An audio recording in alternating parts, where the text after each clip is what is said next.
All right, hey, what's up, guys? Welcome back to ArchiHacks, and today we have another very exciting portfolio review. We're gonna take a look at Samira's portfolio uploaded to Archive. Archive now offers the ability to upload your PDF to the website, and you can share it using a link with anyone online. So right off the bat, I can tell that this portfolio is going to be a very strong graphical portfolio just by looking at the cover page. Controlled white space and the font selection is very unique, and I'm excited to take a look.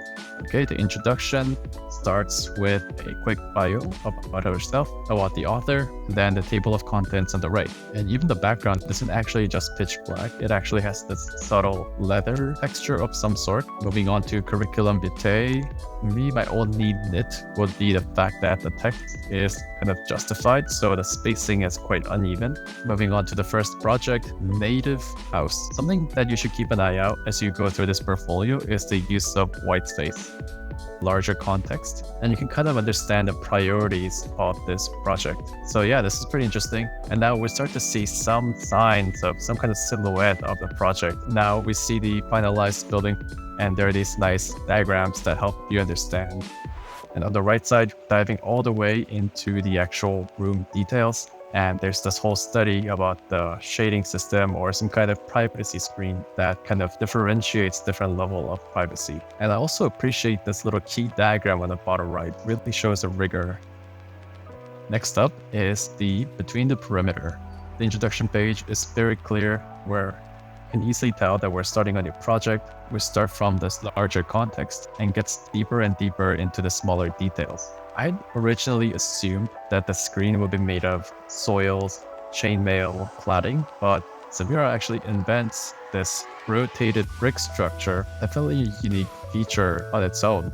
These plans are in different scales. Of course, there are more details you need to show on the ground level plan, but it definitely makes it a little more difficult for me to correlate between different levels.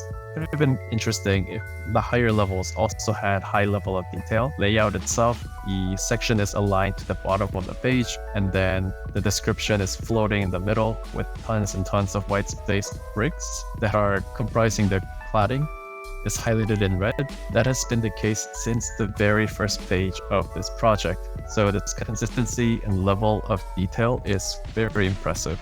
One thing that might have helped is maybe showing some kind of dotted line to indicate the holding junctions. And that being said, here is the final render. So this kind of goes to show that you don't actually have to use photorealistic rendering in every single one of your projects. We're starting with a larger context. Starting from outside in is always a good approach. That might have been good. Well, I guess this red block over here is the actual project location. This use of red sort of highlights the circulation space and the direction in which people travel, as you'll see following subsequent pages. So yeah, just goes to show that you don't have to have a photorealistic escape or V-Ray rendering in every single one of your portfolio. Perfectly fine for storytelling.